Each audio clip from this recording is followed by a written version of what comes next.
have no choice. If this album doesn't work out, we're done. Guys, please, Nat, like, I don't think you guys understand how big of a deal I am. Like, I had RCA hitting me up, I had Motown hitting me up, I had DefJam hitting me up. You had like an exchange with Molley. I thought that was a really dope moment, very entertaining. Yeah, how are you and Molley now? Wow, that silence is loud. I was supposed to ask that? Okay. What a life. Yo, welcome. We back with a new season of like something new anyway. It's called Niggas Be Like How You Come Up With This Shit. This podcast is welcome to the How You Come Up With This podcast, you know. We got our special guest today, Big Hash, but let me also introduce the rest of my team, you know. We got like head of editorial, Sabelum Kabele. He says, you know, that's his real name, no gimmicks. You know, we got 6 a.m. That's a name that means something, so it's real, no lyrics. And you got myself, Slikour, you know what it is, old and shitted. So, yo, we got Big Hash, man. Welcome to the How You Come Up With This podcast. Thank you for having me, dog. It's back. 3 years apart, we have a whole new interview. So it's like a whole saga now. That's why I'm saying it's back. I had to come with the gang to speak to you, you know what I mean? Heartbreak Hotel is like, is that an Elvis Presley song? But I think Whitney Houston also had a song called Heartbreak Hotel. There's too many Heartbreak Hotels for everybody to share. Okay. Okay, give us a big, right? I got mine from Michael Jackson, though. Michael Jackson has a Heartbreak Hotel. I didn't even know Yeah, it's that. called This Place Hotel, aka Heartbreak Hotel. That's the song by the Jacksons. Okay. Whoa, you go that. You an old soul.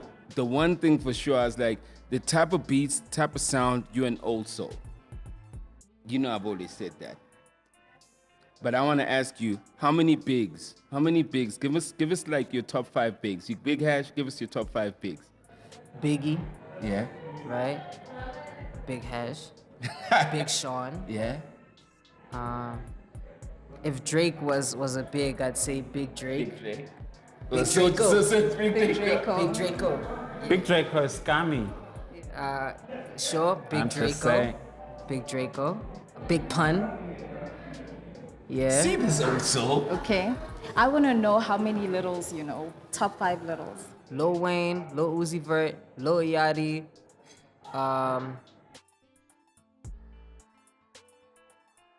Lil Romeo. I feel like you're running out of Lils. Running out of Lils. Just gonna say Little Nas. Just gonna say Little Nas. Why do you want to say Little Nas? Anyway. I don't know what that means. What I want to know, bro, is you work on an album called Heartbreak Hotel for 5 years. Yeah. That's like, you're holding on to a heartbreak for 5 years. Is this even like based off like a real heartbreak? Is the heartbreak even still relevant today if it was 5 years ago? To answer your questions, it's never the same thing. Because it's 5 years. Like 5 years is a mighty long time. It's not 5 months, it's not 5 weeks, it's not 5 hours. Yeah. It's 5 years. There's so much that happens in 5 years. From the time that I started creating this album, there was a focus, then there wasn't a focus in terms of a person.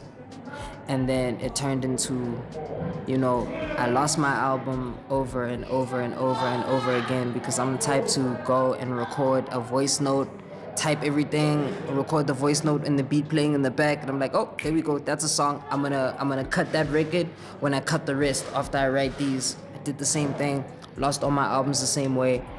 And now the relevancy of, you know, these people now, it's like, I would say recent enough. Like a year and a half, you know, recent enough. So you're saying the heartbreak has sustained in these recent heartbreaks, basically? Is that what the answer is? like this, but not everything is. I just want to make sure we catching him on the mic. But not everything is true. Okay. Not everything is like some things are like stories about other people. So I am the type of person, I'm gifted enough, fortunately, that someone will tell me a situation about, you know, what they got going on in their life. They'll be like, you should make a song about that. I get the thumbs up and I say, boom. You know what I mean? Like there's some situations where I'll be able to express myself because this is how I feel. But sometimes I just be saying shit to saying shit. Like it's not all real. Like how Big was. Big wasn't all 100% real. You know what I mean? But he had some sort of storytelling that made him who he was.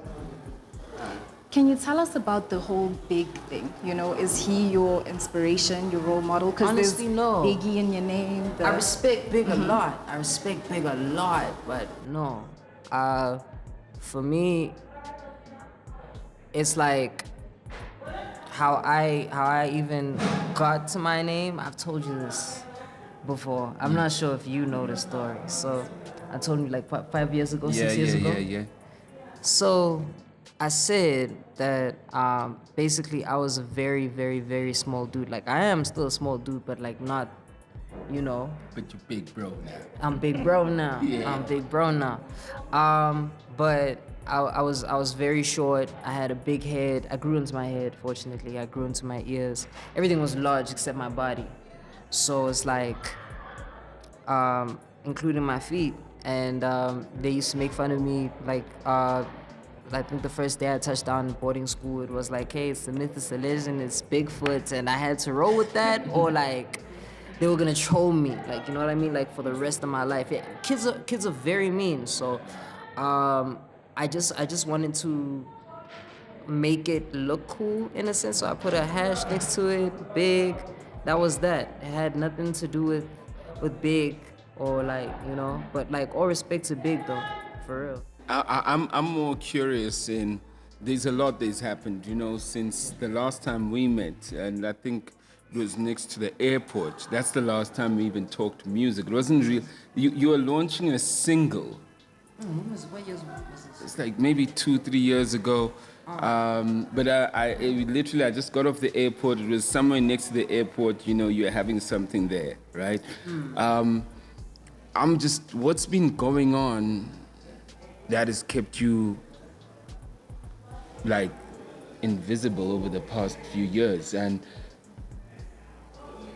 don't you think that you probably lost momentum? And I can say why I asked that also. I mean, I remember there was a time I was in the car, Mac G, before he was Mac G, dropped me at my house, like one time he came, like this is pre-COVID, you know, and I was playing him circles, you know, so Mac G's like, yo, I don't know these new guys. I'm like, this is a local guy. He goes, what? I said, yeah, Mac G was just blown away by circles. And I was like, yo, this kid, you know, whatever. So I'm just like, your departure, like, I think it's kind of, don't you think it's made you lose some type of momentum? And why, what happened? What was so bad that you kind of literally said, yo, let me pause for a bit, you know? That's the thing. Like, a lot of you think that I paused, and I even had this conversation with you on camera. But this was a while ago. And I'm gonna refresh the chat. But this is I'm gonna refresh the chat. But this is a while ago. I'm gonna refresh the chat. Okay, let's go. Yeah, label politics, like the whole way. Like I was still being hindered by a lot of that. Like I was under a really, really bad deal, and it messed a lot of things up. Even my business deals that had nothing to do with the music, it messed a lot of that up. And a lot of people think I went off the radar. Nah, I was still dropping the whole time. I dropped, maybe the albums, like, according to you, may have, like, flown under the radar, but, like, you know, I've been dropping, I've been doing my thing. I dropped, like, I dropped an album between that time period. It was, like, November 2022 when I dropped it, Better Late Than Never. And, like, I don't think I had the structure that I needed as an artist for me to move forward and thrive after getting out of such a bad ordeal. Because now it was like, hey, I'm doing everything by myself. I'm doing everything for myself. I'm moving, you know, how I want to move. But the problem was that, like, as fun as that is, it also comes at a cost of not understanding what you're signing up for when you take these responsibilities on your own. You know what I mean? Like, and like I could have been in a situation where I had a full label that I was signed to, and had them run everything, but I was essentially a guinea pig to my own business. Like, Yeah, that's what I wanted to ask you. Like, Innanetwav, right? That's what we're talking Sure. about. Like, you were the co-founder of no, that. I wasn't Were you a not? co-founder. No, Okay. I founded the establishment there. They were no one when I got there. So was I, and we made something of each other. Oh shit! Because I thought you'd founded like the whole thing with No, 808 you would tags think and- so because like I was essentially the face. Yeah. I was the whole face. I was the cash cow. The whole like operating system. Like the whole thing revolved around me in a sense that I was bringing home the bacon. You get me? So like. So you guys are not boys. Like, No, that's the thing, right? Crazy. Again, we started from scratch when we were all nothing. And for us to be nothing and become something of ourselves, there had to be a relationship in the beginning for that to work. So we established a relationship. Okay. And we got into the working space and we had a relationship outside of that, which might have been my biggest downfall because these are the same people that you call your brothers that are doing this to you at the end of the day. So this happens a lot in music, but Yeah. mostly hip hop. Like what's happening there with the I can't contract answer for and- everyone else, but Yeah. all I'm saying is that no matter how many times you read your contract, dog, no matter how many times, as finite as they say black and white is, people are not. People will go wow, that's crazy. out of their own way to be like, cool, you signed a contract, but I'ma do my thing. it's like the Constitution. We got a good Constitution, but Do people follow it? Exactly. But you see, this comes. So when I say as much as you say, yeah, you might think I'm disappeared, but you went past the politics of contractual stuff because that's where I saw you. That's where we met actually when you had your launch in Kempton Park. You know, that's where we met. Oh, thingy, but that was the Aries launch by the airport because I What remember year you. was that? What year it was was that? 2021. I remember because you came late from the airport. Yeah. And it was there at the Radisson Hotel. Exactly. Well, I don't remember. My memory is terrible. Hotels coming up again. I remember mine because I spent a shitload of money that night. But here's my thing. So 2021, so you're still releasing, but you're outside the deal. So my thing is that like today, you're busy, right? Yeah. You're working, but you were already outside the deal then. So it could have been like, I think the right That's answer, what- maybe yeah, the right so- answer is that you were trying to figure yourself out outside that. That's why probably we weren't seeing you a lot. Yes and no, because Okay. again, they were still interfering. Oh, okay. That's what I'm saying. They were Okay, I still see. interfering in some sense. Okay. And it was Because you're like, still bound by this. no, I was out the contract legally. But that was like literally, you see, that was like at least a week before that was finalized. Like, hey, you know what? He's out, right? But obviously, you've got that jealous ex-girlfriend, you know. that's how it is. Like, Yeah. so but I will take accountability for the fact that because I was a guinea pig to my own operation, I slacked in a lot of places, which is why I went and I created this album and I said, you know what, now I can't do the same thing that I've always done, you know, with these albums, like just drop them. Like it has to have like a whole plan. Not only does it have a whole plan, a whole machine. Got it. It has like some sort of backing that I can rely on to help me, not to carry me, but to help me. Yeah. You know what I mean? Would you say those are the experiences, that's what you took from that experience? Yeah. And also like learning the music business because I can't get into another shitty contract like ever again. 100%. Like if I do, it's all on me. 100%. And from that, then we have your new deal. Yeah. You know, now can we talk about The that? Because major. I know there's a contrast in that from your previous experience to now. So can you tell us about that? The difference is that I'm in the driver's seat. I am the founder, CEO, director of my company. And I'm signed to myself, and I have a partnership with Sony. Sony took a bet on the boy and said, yo, we believe in your vision. How can we help you? And there's many others that wanted to do that, but the problem was that every time I got to it, people were sending me artist contracts. I'm like, that's not the discussion we had, you know what I mean? And for me, having a team like that says, you know what, let's see what you can actually do, that offers me a whole lot of leeway for me to really be in the driver's seat, for me to have full creative control of my career, for me to also usher in new talent as well. You know what I mean? Because this is a partnership. It's something that I feel like was so necessary for me to grab a hold of, because at times you find yourself as an artist that you can't do certain things because of certain restrictions and limitations. But if a person people like Sony, a company like Sony says, yo, we believe in your vision, here are the keys to the kingdom, you use what you want to use to make this thing happen, not a lot of people get that opportunity. Because as last night we had the listening session, you were there, you heard Gav say, I turned down the artist deal, right?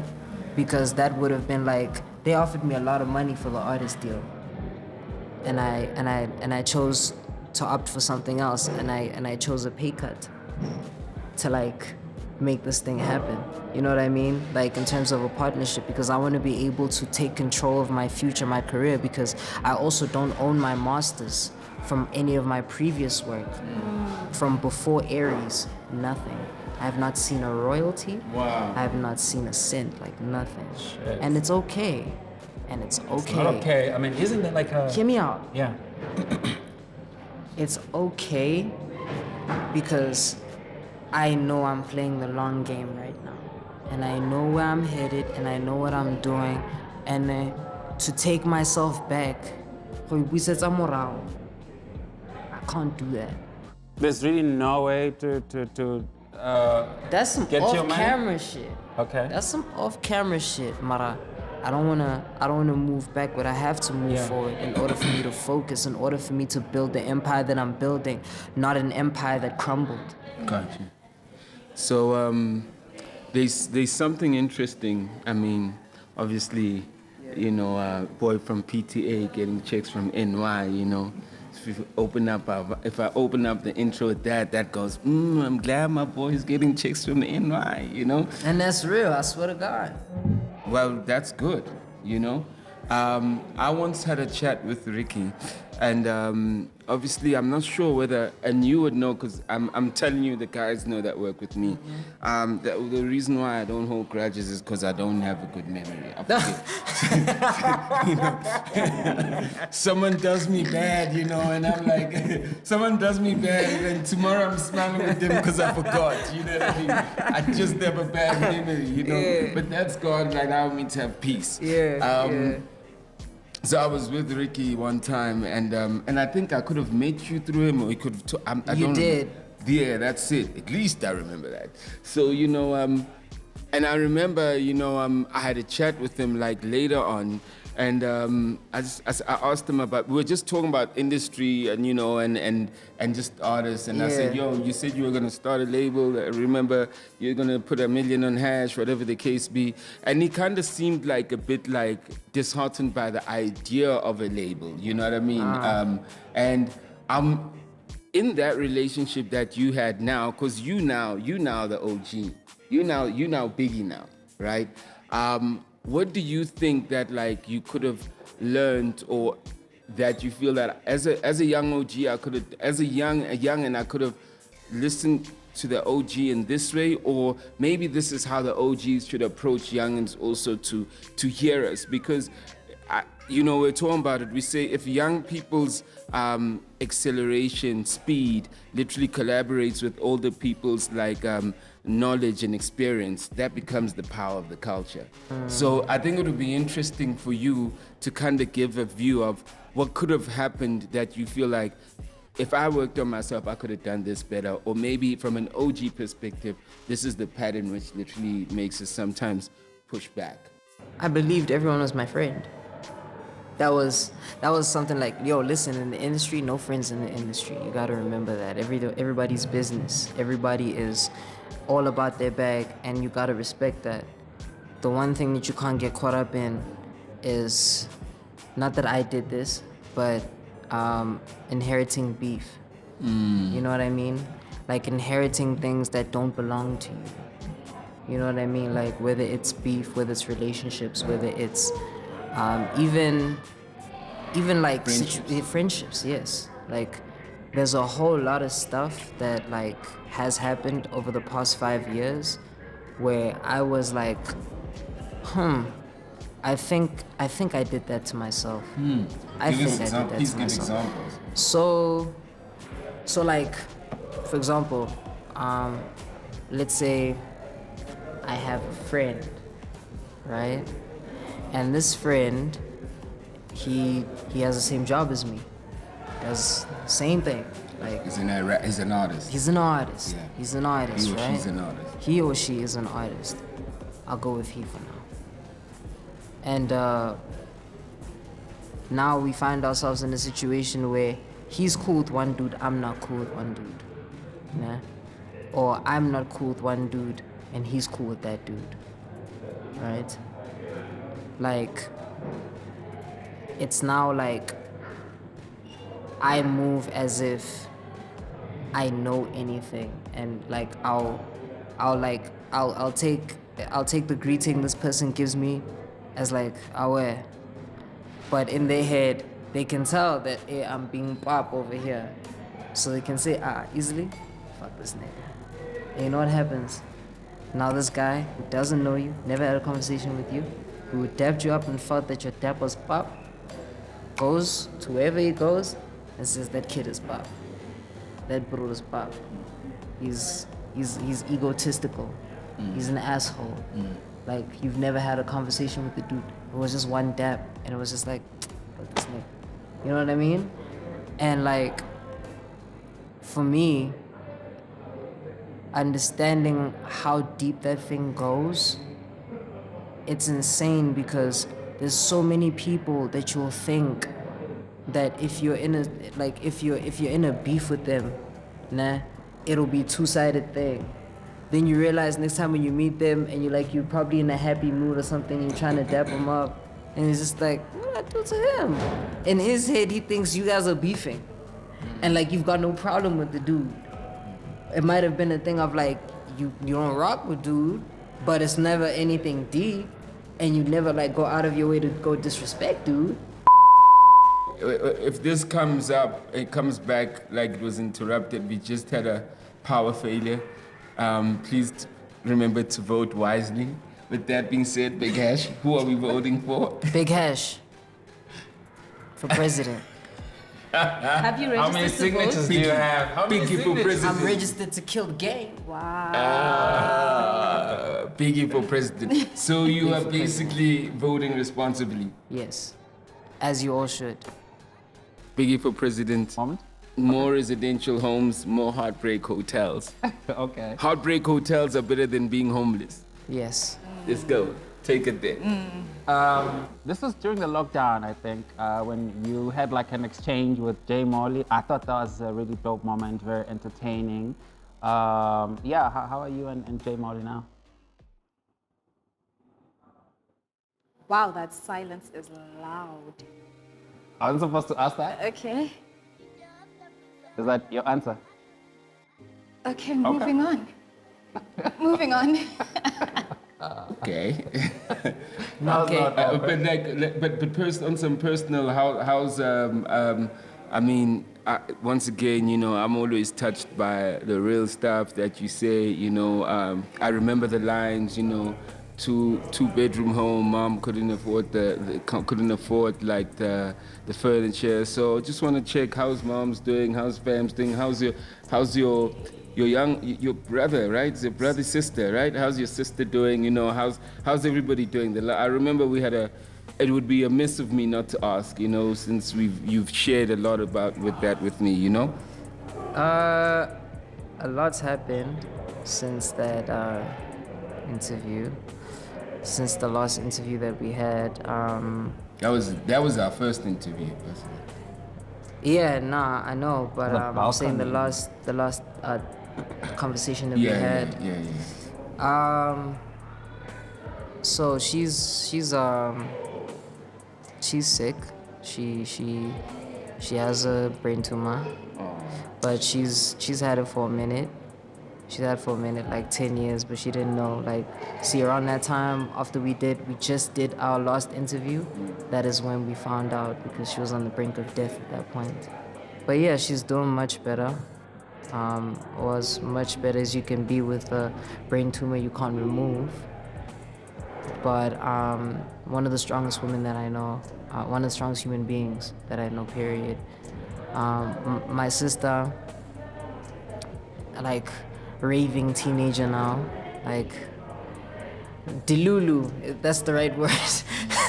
she's Delulu, but I love her to death. But yeah, you know, by God's grace, everyone is in one piece, and we're striving forward. Can I say something about that? So we've spoken about, you know, your accolades, we've spoken about what you just came from with the deal, and now we're touching on your personal life. How are you doing? I feel amazing. I literally just dropped my album to #4 all genres, #1 on R&B. That's like my highest charting album since Young. So it's been 5 years, you know what I mean? So it didn't lose momentum. I was about to say that. Well, I asked the question, do you feel like he lost momentum? That's the question. I was right? on Twitter, if that's anything to go by. It didn't feel like he lost any momentum. Can I say something quickly? 24 hours ago, you said you were so nervous about this album drop. once it's Out, and now it's like charting Apple Music #1. You even featured on Africa Now. Did you know that? I am the Rap Life cover of the month, by the way. Shout That out too. to you. For the month, not a week, not 2 weeks. So you're on Rap Life with an R&B album. That's very interesting Yeah, to me. yeah. This positioning, who are you? What are you right now? Well, let me ask this. God literally says you've got like 12 hours to live, and this thing is what you love doing. Are you rapping? Are you singing? Which one are you doing? I'm making music, bro. Can't lie to you. Like, I do both, but I find a way that it complements on either side, whether it's like the R&B or whether it's the rap. Like, you'll hear me singing. Like, if you hear, for example, there's a song, that same song that you just mentioned, when we were talking about my parents, right? That same song, you heard me, I was switching into... Yeah. You get what I'm do that saying? a lot, yeah? That's what I'm saying. I make music. Like, I don't really believe in, like, oh, let me make this, or oh, let me make that. It's like, let me make music. Let me see where the music takes me. What you've been doing from the start, I mean, from Life and Times, there was already like a lot of just rapping, singing, and... There's never been like a... Yeah. You know, there's a line that you had. I was like, yo, he must have taken this line from somewhere, you know? Because it's just so good, you know? What does that even What does that mean? even mean? No, like, it's like, because I heard I'd be it. offended if I was there, but this is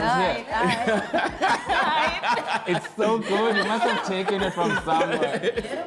I mean, it's just like, I'm just saying, it's like, or like, have I heard this? It hit me and I was like, have I heard this line before? Because it's just so good. It says something about like, you must be smelling like gasoline because of the bridges you burn. Ooh. Ooh. 8 Summers. Yeah. 8 Summers. I was like that line, and you know, like I said, I got a bad memory, so when you must know the things I'm remembering. Yeah, like you actually remember. They hit me, you know. So even like the lines, I'm quoting, and it's just the stuff that I was like, that stands out, right? Yeah.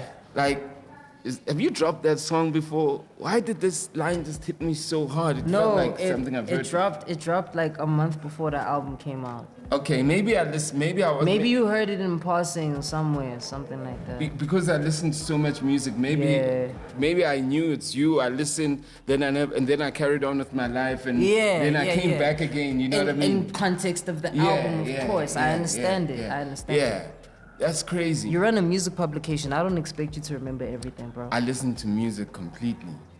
But I don't expect you to remember everything. But there's also a few guys that I'm always checking for, so I'm thinking that, but I don't remember checking for you, that's why. Yeah, no. But so when I hit the line, fair. you know what I mean? But when it hit me, I was like, have I heard this before? Because I remembered my subconscious going, this was a crazy line though, Damn, Biggie. I think just the lyricism in that song.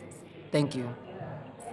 Thank you so much. When are you most inspired when you get into songs? I know that people can give you references, but when do you feel that the pen game is strong now? When I'm on either extreme, whether I feel loved or I feel hurt the most. It has to be loved the most or hurt the most. It has to be but I try not to put that kind of pressure on myself because I always go into the studio when I feel inspired. Right now, I don't think I've worked on a big hash record this entire year, not one, but I've done features and I'm writing for people. I'm writing for a whole lot of people in the industry. I've been doing a lot of that behind closed doors. I got this Yeah, business. and I got everything. I gotta make up from them albums they took from me. I be writing and shit. I got everything. I got everything. But I try not to rush myself. As soon as I get that feeling of oof, I need to go back, I'll do it. That's how I operate. Yeah. So much has changed and since you dropped Young. Yeah. In SA hip hop, so many people have died. We've seen new people come in. It's like a whole new generation. So I say he's big now. It is, bro. It really is. You're like a little number OG one, right now. But as a human being, what would you say? How are you different from the guy who dropped, I would say Life and Times, but the project that everybody keeps talking about is Young, the project that you dropped, Young and Heartbreak Hotel. How are you different as a human being? I grew a lot as a person because there's so many habits and so many mannerisms that I used to have back then, or even in humbleness. I'm so much more humble because I've been put in a position to be humble. The Lord had to humble me. He's sit down for 5 years. Now you can stand up. You know what I mean? I sat down for so long that I didn't know my direction. I didn't know where I was going with this. I didn't know a whole lot. And back then, I was hungry to be something of myself, but I just wasn't in the right capacity to accept the success that came with it because I was far too young to receive all of that at the same time because I had nothing before. Now I have everything. Now everything is at my feet. I don't know how to handle any of that. So when life humbled me, I was working on this album, I just I allowed myself to live life and actually experience it for what it really is, as hard as it was, because I wasn't in the greatest space. But I pushed for myself to get to that point where now the two projects have something in common. They both have that hunger, that thing of yo, the landlord is saying, dog, in 5 minutes, if I don't get my shit up out of here, I'm done for. So rent was due when you made this album? Rent was due. Rent was due. Not in a literal sense, obviously, but it's just I really put myself in that place where I had to fight or flight. It was do or die for me. I literally walked into the final. You see the final version, the version that we have now on all platforms. I had to go to a completely different producer, and I said, yo, I sat him down, Lee Global. Thank God for Lee Global. I sat him down and I said, Lee, I have no choice. if this album doesn't work out, we're done. Like, it's a wrap. Like, I have struggled to finish so many things in my life. I didn't even finish school. The least I could do is finish this. The least I could do is finish this. So I put myself in a situation where I needed that. And that's what the two projects have in common. Like, I needed to get to where I am now with this, but I needed to stay where I am with this. What I want to know is, you're talking about not finishing school, you Yeah. know, when all the shit was happening with the label. Yeah. Did you ever have like moments like, yo, I should have maybe just finished school? I mean, people say that about a lot of artists when shit's Fuck not no. working out. Fuck no. Okay. Never had a single moment like that. And I never allowed myself to have a single moment like that because it's like, yo, bro, you chose this life. You chose it. You gotta make it work. You have no choice. You have to. You have no choice. If you put yourself in this position, you gotta get yourself out of it. You know what I mean? Yeah. Like, that's what it was. I never thought, should probably go update my CV now. Like, that was never a chat. Yeah. It was always a situation where I knew that if I didn't do what I chose to do, what example am I setting for the people ahead of me that look up to me? And not to say I want to be a role model to anybody, but by music is so powerful, dog, that it changes a whole person's perspective you on are, you. yeah. And they look to you for some of these things because, like, my music, and I really want to say this in the most humblest way, I've gotten so many people that have said, yo, dog, your music has healed me, dog. I went through damage. Like, I couldn't sleep at night. I bumped your music, crying myself to sleep. I've healed people. Through the grace of God, obviously. I'm just a vessel, but I'm just saying, I've healed people. And that's something to me that means more than anything to anybody. So you say you're like more careful about what you're putting out into the world now, maybe compared to back then, or was that always My the case? behavior, definitely. My behavior, definitely, because I wasn't the sharpest knife in the toolbox. You know what I'm saying? But, like, I had a way that I carried myself before that I had to get rid of, because it wasn't working. It was never gonna work, because, like, we live in a world where, as big as it is, it's also a very small world. You offend one person, you don't know who you're offending, you don't know how far that network goes. Yeah. You know what I'm saying? That's real. You bro. don't That's know. real. You don't know any of that. And now that you are a business, you know, you're not only engaging people as an artist, you're still the business, right? Yeah, so yeah. So you have to carry yourself like that business. Yeah. You know?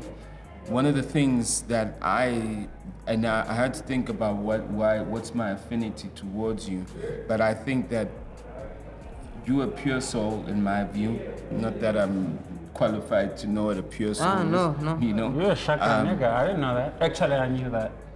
Okay. Yeah, nigga, straight out of Chakra Zulu. So, you know, you're a pure soul, you know, from my view. And that's always been my affinity with you. Like, you're a real cat. You know, you're one of the most honest guys that I've engaged with in your generation whenever we actually talk. That's why, like I said, the day I played that song, McGee, I just spoke highly of you. It's like, cool, you know what I mean? It's like, it's as if we hang, you know what I mean? And I think one of the things that you're always gonna have to be challenged with, purity is always challenged with finishing.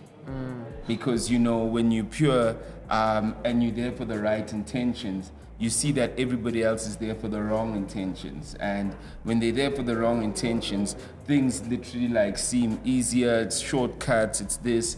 But like when you're there for the right reasons and you got good intentions, you can feel the pain at times. You can feel when people are not being authentic. You could feel when people literally like are lying to themselves, let alone lying to you. You could feel almost every energy. But people who are there just for the end result, they block those feelings. They become numb of the feelings. but they get to the end eventually and they look like a success. But the challenge is that you got too much feelings. So you feel there, and your biggest challenge is getting to the end, because you have to get to the end with feelings. And you know, you always see like, how did that guy make it? Because he made it because he blocked every feeling. But it's hard for you to hide feeling. Yeah, I've always worn my heart on my sleeve. And like, yes, it's my biggest gift and it is my biggest curse, because the relationships that I've created that have been so beneficial to me going forward in this life that I'm living at this very moment right now in time, like, have benefited me like endlessly. But I also am making myself a target, because it's like Reese said, you can't get emotional handling this business. You know what I'm saying? And like, I'm still there, but I also try to keep things as professional as possible. I've learned to put on my corporate hat and be like, you know what I mean? Like, I may not like you, I may not love you, I may not even respect you, but once I put on that hat, it's like, we're here to do business, bro. Like, I got no time for all of that, you know? Like, but I am one of those people, because I wear my heart on my sleeve. Like, you will know when I don't like you, and I will make sure you know I don't like you. And I hate that, because sometimes it's like, is it worth even telling this nigga? Because he probably didn't even care. Like, he probably didn't give a shit. He's not even thinking about you. Like, you're not even there, you know what I mean? But yeah, it's always been a gift and a curse. So you come from the SoundCloud era, you know? Yeah. It was like that really was like a movement that I would say somebody was observing South African hip hop at the time. I was like, I'm curious to see what these guys are gonna become, you know? Really only a few are where you are. I mean, I can think of you, Blakey, and a few others. You know, some had a moment and they're just like gone now. What would you say? I mean, what would you say you did right? You know, to get from being a SoundCloud. You know, it was a new way. It was like a whole group of guys. You know, sometimes I would listen. I was like, I don't even know the name. It's like the new wave niggas. I like this, but you know, to actually really build like a name, a brand, to be the guy. What would you say you did right? I really just observed and studied the entire game. I told you before, I'm a student of the game. I really truly am a student of the game. I may not know everything and everybody, but one thing that I do know is that I had to study my audience. I had to like also study the people that I'm trying to get to outside of my audience. Because the one thing that I did, and we make completely different music, but like, I was studying people like Ricky, I was studying people like Reese, I was studying people like Nesty, I was studying people like Frank. I was like, what are they doing right that makes sense for them and that audience versus the audience that we were entertaining, your tree houses, your KC the Plugs, your lynch parties, all of those. Like, for us it was, okay, kids just want to turn up. Okay, cool. But how can you bridge that gap? How can you bridge that gap? That's something for me that I figured out quite early, fortunately, because like, it was something that I really, like, I looked at the SoundCloud game, I was like, yeah, this is cool and all, but I really am trying to get to where they are. You know what I mean? Because it's one thing being internet famous. When you famous in real life, it's a whole different chat. Yeah. When you famous in real life, it's like a completely different chat. Like internet famous. Yeah, like, and for me, the most important thing was to always put the audience first. You know what I mean? Like, the people who care about you, grow with them. I was fortunate enough also to be at a time where I was young enough to grow with my audience. Some of the people that were in the spaces that we were in were a bit older than me, much older than me actually. You know what I mean? Yeah. And some of them didn't get to where I am now. And that's not to say that where I am now is like in some high up place or what? That's not what I'm saying. You're growing. There's growth. Yeah. But for me to have the core audience that I have still to this day, for me to work on an album for 5 years and tell people it's dropping for 5 years straight. And you become number one still, bro. Still. Sorry to cut. Yeah. Like that's audience retention. That's audience retention. If not, it's audience building as well. Because there's some people that are still not familiar of me that the audience is telling them now, like, yo, dog, yeah, that's it. You basically had niggas fighting you to drop music, you know. Exactly. In the street, like literally. Where the album at, Hash? Where the album? My face will be here. Where the album at, Hash? Like it's like, but my point is that I was able to. I love that for you, for that. Thank you. But my point is that like, I made music for the people who cared about the music and who cared about good music. Not microwave music. That's why some of them didn't get past a certain point. Because they'd reached their ceiling, they'd reached their peak. They weren't trying to grow as artists. Everyone was trying to get to the money. And no disrespect, get to your money, all good, bro. But like, if you're gonna throw quality out the window, dog, what do you think you're gonna be left with? No, I have a question I've been dying to ask. Yeah. Right? So on your project, you have crazy features, Blackie in the cut, Tato in the cut, Youngster CPT in the cut, and more. That's so respect. I want to know, respect. So I want to know how you got that Kaash Paige feature. How did that come about? So she actually reached out to me. Yeah. This was like 2021. Do you know Tunji? Tunji, yeah. T-U... The Tungi. I J.I. don't. Sorry. So he is the CEO of DefJam. So Tunji was trying to sign me to DefJam, and at the time, he was playing me for a lot of artists. I think he played Cash Amnesia, I think. Played Cash Amnesia, and he's like, bro, Crazy she record. wants to reach out to you. Thank you. She wants to reach out to you. She thinks you're lit, da da da da da. And I'm like, oh, this is so fire.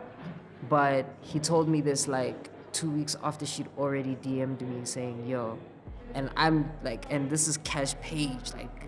Like if you actually knew who Kaash Paige was, like she's so now I'm leaving her in my requests. I'm not checking anything there. I didn't see anything. Now when I check, I'm like, oh shit, she actually DM'd me. Oh. So then now we typed in and it was all good. I left it at that. Never wanted to ask for a feature. I was just like, you know what? Play cool.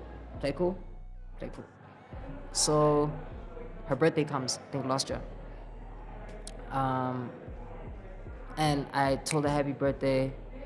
Like, no, it wasn't even I told her happy birthday. She posted something and I replied to it and it was about her birthday. And we got to chopping it up and she's like, yo, by the way, dog, let's lock in, bro. I was like, oh shit.